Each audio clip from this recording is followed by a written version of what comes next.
Et salut à tous, aujourd'hui speed tuto à nouveau qui va être très rapide à nouveau sur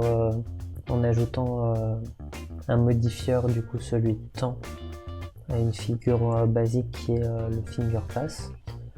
Donc ça va être le finger pass, et en ajoutant le modifieur de temps on va tomber sur le finger pass reverse qui va être cette figure. Donc on voit tout de suite ma manière de le faire que je l'ai beaucoup moins travaillé. Donc globalement c'est une figure qui, comme le finger pass va pas être fait en entier, mais ça va être important de réussir chaque back individuellement pour être capable, chaque passe pardon, pour être capable de pouvoir enchaîner entre un pass et une figure derrière une autre figure, parce qu'on fait très rarement en combo un finger pass entier. Je pense même que dans les combos modernes vous ne verrez jamais ça, et donc c'est vraiment important de réussir un pass, mais le faire en entier ça peut être une manière de s'entraîner à réussir chaque pass individuellement, et c'est un assez bon exercice aussi pour s'entraîner pour la dextérité entre chaque doigt. Et donc pour faire le finger pass reverse, ça va être le même principe qu'un finger pass,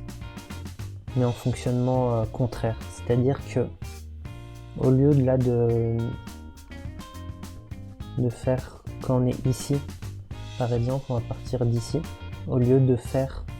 quand on fait notre oscillation, au début notre petit peu de charge,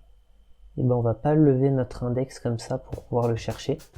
Notre index il va être recroquevillé à l'intérieur de notre main, plié, et l'oscillation elle va être dans le sens inverse, c'est-à-dire que c'est la partie à l'intérieur de la main qui, quand elle va être haute, on va pouvoir attraper avec l'index qui se déplie, et donc là on remarque que ça bloque si on veut le ramener, parce qu'on a les doigts là qui sont droits, donc il faut baisser les doigts du bas. On va pouvoir ramener ici, et donc maintenant c'est autour des doigts là, donc du 3 et du 4 qui sont à l'intérieur, de sortir pour pouvoir continuer cette oscillation. Une fois qu'on est bien, pouvoir chercher avec le 3, et là ce qui est génial c'est qu'on a la gravité qui nous aide, et donc il va falloir étirer l'index au maximum vers dehors pour que ça sorte, et derrière un petit mouvement du 2 plus grâce à l'aide de la gravité, il va pouvoir tomber tout seul si on a le 4 étiré, on va pouvoir l'attraper avec le 4. Donc une fois qu'on est là, on va rabattre du coup le 1 et le 2 à l'intérieur, notre oscillation. Quand c'est en haut, pour le 3, on peut l'attraper, et donc on l'attrape,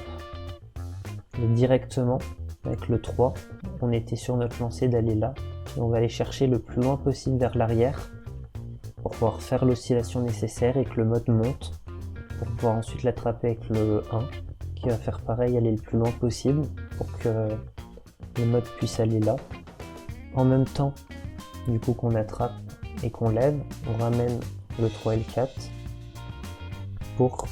qu'il puisse venir chercher et accueillir le mode à nouveau. On cède de la gravité, et avec un peu d'entraînement on peut réussir à le faire de manière un peu plus fluide. Donc j'espère que ce tutoriel vous aura appris à apprendre le finger pass reverse, et on se retrouve très prochainement pour une nouvelle vidéo.